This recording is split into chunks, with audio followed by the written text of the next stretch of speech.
ભરૂચમાં સમસ્ત સનાતની હિન્દુ સમાજ દ્વારા વરસતા વરસાદમાં 5 બત્તીથી કલેક્ટર કચેરી સુધી રેલી કાઢી બાંગ્લાદેશમાં હિન્દુઓ પર થતા અત્યાચારના વિરોધમાં કલેક્ટરને આવેદનપત્ર પાઠવવામાં આવ્યું હતું।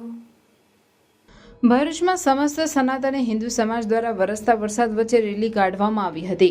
ભરૂચના 5 બત્તીથી કલેક્ટર કચેરી સુધી રેલીનું આયોજન કરવામાં આવ્યું હતું, જેમાં મોટી સંખ્યામાં લોકો બેનરો સાથે જોડાયા હતા અને કલેક્ટરને આવેદનપત્ર પાઠવવામાં આવ્યું હતું। આવેદનપત્રમાં જણાવ્યા અનુસાર હાલમાં બાંગ્લાદેશમાં વસતા હિન્દુ સમાજ પર થતા હુમલાઓને લીધે ભારતનો સમસ્ત સનાતની હિન્દુ સમુદાય દુઃખ, ચિંતા અને અશાંતિ અનુભવે છે। તેમજ બાંગ્લાદેશમાં હિન્દુઓ પર તેમજ હિન્દુઓના ધાર્મિક સ્થળ પર થતા આક્રમણોને કારણે વિશ્વભરમાં હિન્દુ સમાજમાં આક્રોશ છે। આથી ભારત સરકાર આ અપરાધોને અટકાવવા માટે આંતરરાષ્ટ્રીય સ્તરે યુનાઇટેડ નેશન્સમાં કે આંતરરાષ્ટ્રીય અદાલતમાં અનિવાર્ય કાયદાકીય કાર્યવાહી કરવામાં આવે અને બાંગ્લાદેશમાં વસતા હિન્દુઓની સુરક્ષાની ખાતરી કરવામાં આવે એવી માંગ કરવામાં આવી છે। સાથે જ બાંગ્લાદેશ સરકાર પર આ હુમલાઓને રોકવા માટે દબાણ લાવવાનો અનુરોધ કરવામાં આવ્યો છે।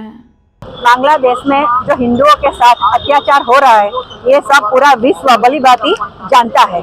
इसका समस्त हिंदू समाज भरूच उनका विरोध कर रहा है और सरकार से हमारा निवेदन है कि डायरेक्टली और इनडायरेक्टली बांग्लादेश के हिंदू भाई और बहनों को प्रोटेक्ट किया जाए और अंतर्राष्ट्रीय मंच पर यह मुद्दा भी उठाया जाए। धन्यवाद।